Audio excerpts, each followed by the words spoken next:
Now let's discuss the next three values of good governance. Impartiality. A civil servant must serve people without any discrimination on the basis of caste, community, ethnicity, religion, region, gender, etc.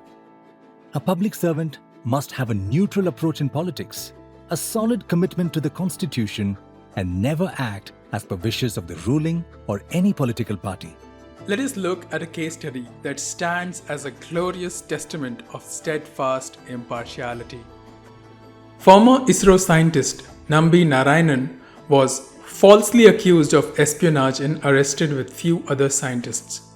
When the CBI took over the case, they went into the depth of the case and found that the allegations were false. The CBI team, led by its DIG, was under tremendous pressure from the public, media, political leaders, and even the High Court.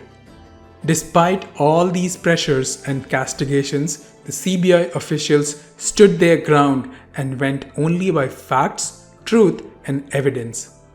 Finally, the Supreme Court exonerated the falsely accused and appreciated the CBI for its impartial investigation. Though the litigation took time, truth did triumph. The exemplary fortitude and tenacity of the CBI team served the value of steadfast impartiality and truth. Altruism and love. Indian philosophy considers paropakara or altruism as self-growth and its doer as the primary benefactor. Practicing seva bhav in public service thus uplifts both the doer and the receiver. Even the latest psychological research proves that doing good to others contributes greatly to personal well-being. Service with love has a profound impact not only on those that receive, but also on those that offer the service.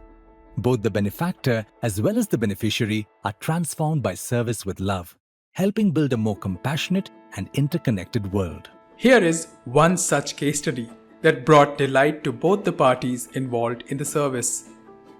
The district collector of Kabirdham district in April 2018 realized that the healthcare system was not accessible to those most in need, particularly the vulnerable citizens of the Baiga and Gond tribal communities because of geographical and financial constraints.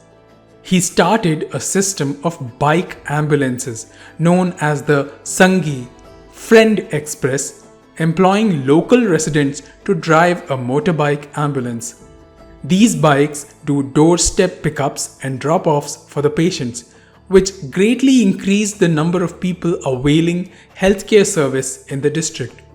This innovative solution was a result of altruism displayed by the district collector to serve the vulnerable using available resources. At times, the ambulance drivers have rushed their own kith and kin to hospitals, thereby becoming the service recipient. Altruism pays back. Rationality and objectivity are precision tools in considering available evidence, doing a thorough analysis, and then taking rational decisions without emotion or prejudice. Such caution and meticulousness becomes all the more important in the current age of intense scrutiny, rampant misinformation, and instant communication. The case study that follows illustrates a gutsy civil servant who stood as the very epitome of rational and objective decision making. In the mid-1990s, when Mr. T.N. Session was Chief Election Commissioner, the election observer in a state by-election received complaints that district officials were favoring the ruling party's candidate in violation of the Code of Conduct. She consulted Mr. Session, and on his endorsement, she decided to enforce the Code of Conduct and remove officials close to the candidate. She ensured that illegal practices were stopped and blocked the ruling party's lavish expenditures aimed to sway voters. The enforcing official was branded tough, but the law and constitution stood supreme. Cleaning the system begins from the top. Mr. T.N. Session showed the way, and his impact is indelibly imprinted in public memory. Impartial leadership is about doing what is proper and not what is popular.